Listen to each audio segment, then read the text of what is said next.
Ndongenda bahaye mwiriwe mwese canke mwaramutse bivanye naho mugenda mudukurikirana muherereye.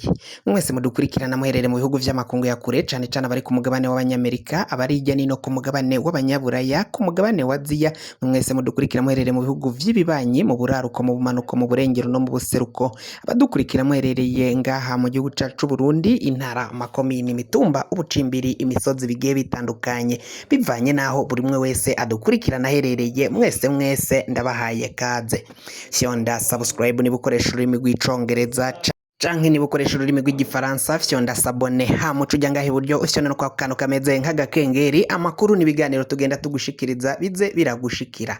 Amakuru rero ariko aravugwa ngaha mu gihugu cacu c'u Burundi ni inkuru zitandukanye ziriko ziragenda zivugwa mu gisata c'umutekano, igisata ca politike ndetse n'ibisata bindi bisanzwe bigize ubuzima bwa misi yose ngaha mu gihugu cacu c'u Burundi.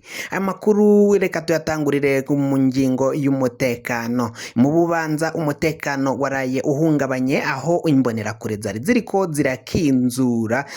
zirakinzura rero zihura n'abapolisi muri iri joro ryaheze. Abapolisi baca batana mu mitwe n'izo mbonerakure aho bari bazitiranyije n'abagwanyi ba Red Tabara bari bariko baragenda.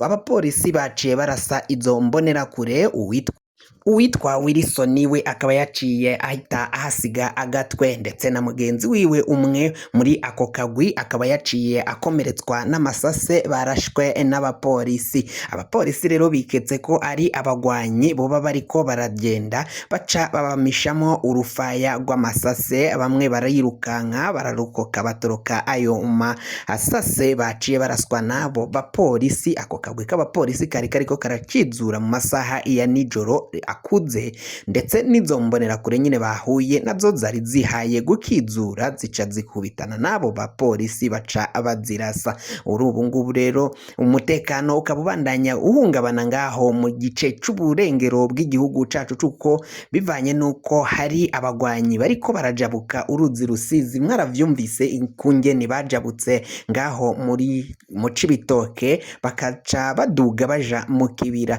ndetse kandi amakuru aravugwa ko rero no mu Bubanza hoba hari abagwanyi boba barajabutse bagaca baja kwinyegeza nabwo mu kibira cangaho mu Bubanza.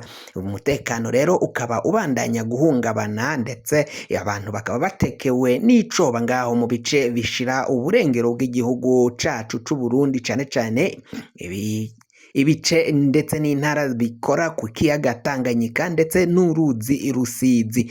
Abaturage, abanyagihugu bakaba batekewe n'icoba gikomakomeye cane.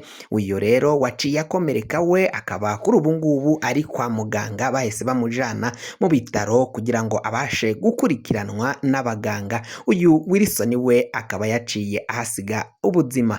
Abanyagihugu nabo bakavuga ngo imbonerakure bazirase zose bazimare, kuko ziha gukizura nkaho arizo zijejwe umutekano ijya nino mu micungararo itandukanye y'igihugu. Urumva ko rero uko kwiha kuja gukizura byaciye bituma uwo nguwo Wilson ahasiga ubuzima.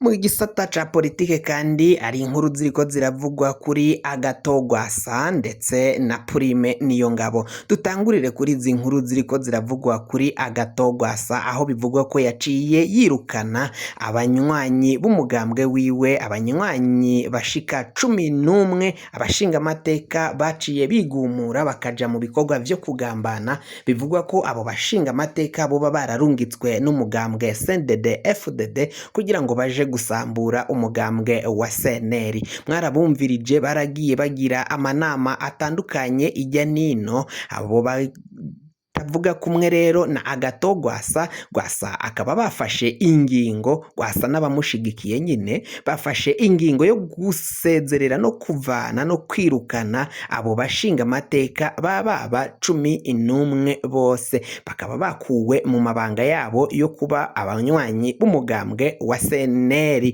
Bakaba rero abo bashinga amateka baraciye bavuga ko Gwasa atabumviriza ko, kandi Gwasa ngo yipfuza gusambura mugambwe wa CNL bakagiriza Rwasa ngo agira akamwana wa mama ngaho muri uyo mugambwe, ariko abanyamugambwe nabo bakabona ko imvo zibitera ari za politike, ko kandi abo ngabo bavuga ko Rwasa asambura umugambwe ari abatumwe na CNDD FDD kugira ngo CNL ibandanye icikamo ibice mu gihe bazoba bagiye mu matora, kuko babona ko amatora badashobora kuzoyatsinda mu gihe CNL yoguma kwiyubaka nk'uko iriko irabikora. Babona ko rero CNL bagomba kubanza bakayitezamwo akaduruvayo kugira ngo nibaja mu mahiganwa y'amatora bazabe baracitsemo imigwi canke ibice, hama abanyagihugu abanywanyi b'uyo mugambwe wa CNL babandanye batatanye inguvu, hama bamwe bagiye ku gice kimwe abandi kindi, ndetse no gutora babone ko ntaco bazokwigeza ko batazotsinda umugambwe wa CNDD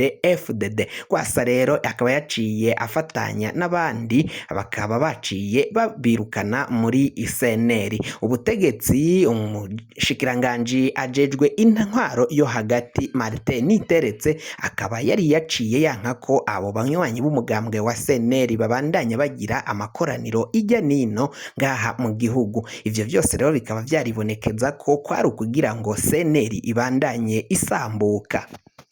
Tuve mu gisata ca politike nanone tuvuge ku biriko biragenda bivugwa ngaho muri Ntare Rushatsi. Uyu atwara igisirikari c'u Burundi General Prime Niyongabo kuri ubu ngubu ivye bibandanya kuba bibi cane. Ndayishimiye nawe abandanya kuvuga amajambo ateye icoba kuri ba Kaboko, abasuma baciye banyuruza itunga. Prime Niyongabo numwe mu bariko baravugwa kuba yaranyuruje imiliyaridi nyinshi cane z'amarundi, aho yagiye anyonya igisirikari c'u Burundi. Abasirikari nabo ntago babandanya kwibonamwo Prime Niyongabo bivanye nuko Prime Niyongabo abatoteza, ababwira amajambo mabi cane, amajambo abishe atabatuma banezera mu gukora akazi kabo ka misi yose. Prime Niyongabo rero biravugwa ko ayoba agiye kubogozwa, ariko bamwe bakavuga ko mu gihe Prime Niyongabo yoba abogojwe igisirikari c'u Burundi coca gisambuka. Abandi nabo bakavuga ngo Prime Niyongabo aramutse yafashwe ntihabugwa undi muntu yomusubirira, kandi igisirikari nawe akacubaka neza, bivanye nuko abasirikari ntago bibonamwo cane Prime Niyongabo bivanye n'amakosa yagiye arakora, bamwitura ntihagire ico akoze, ahubwo ibibazo akagenda akabiryamika akarondera wenyene amahera yinjira iwe mu mufuka. Ivyo vyose rero bikaba bibonekeza ko mu gihe umukuru w'igihugu Varisito Ndayishimiye yoca abogoza Prime Niyongabo agashirako undi amusubirira, ivyo nta kibazo vyoca bitera ngaho mu gisirikari c'u Burundi. Bamwe bakavuga ko rero Prime Niyongabo ashobora kubogozwa ariko ntibamujane mw'ibohero,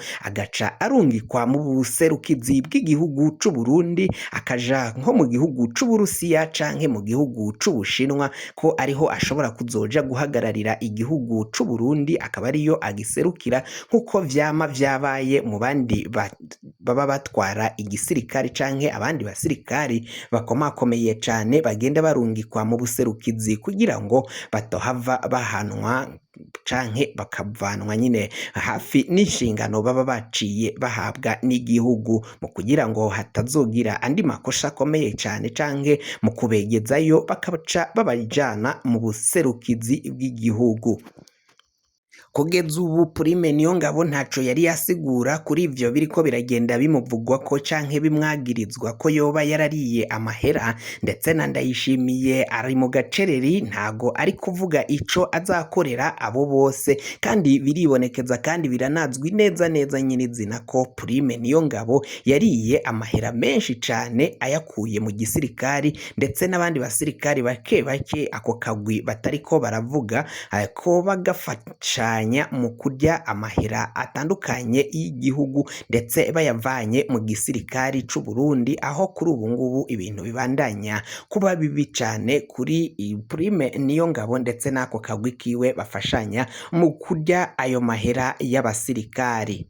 fyonda subscribe niba ukoresha ururimi rw'icongereza canke niba ukoresha ururimi rw'igifaransa fyonda sabone, hama uraca uja ngaha iburyo urafyonda no kako kantu kameze nk'agakengeri, amakuru n'ibiganiro tugenda dutohoza bize bigushikako umwanya ku mwanya. Mwe mwahejeje gufyonda subscribe kandi tukaba tubakengurukira cane muri abo kubahwa n'agahwane.